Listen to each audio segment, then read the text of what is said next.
હું Karshan Dobariya, Savarkundla diamond એસોસિએશનનો president. અને હીરા બાબતની તમે મને પૂછો છો કે અમરેલી જિલ્લામાં 50,000 રત્ન કલાકારો અમારા હતા 3 વર્ષ પહેલા. અને 2500 થી 3000 નાના મોટા બબે કોઈ ઘંટી 2500 થી 3000 યુનિટો હતા.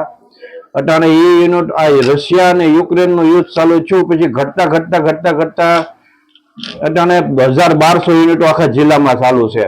અને 50,000 રત્ન કલાકારો હતા, એમાંથી અટાણે 10 થી 12,000 ને રોજી રોટી મળે છે. એટલે અમારા ધંધામાંથી લોકો નીહરી ગયા અને પૂરો માલ મળતો નથી.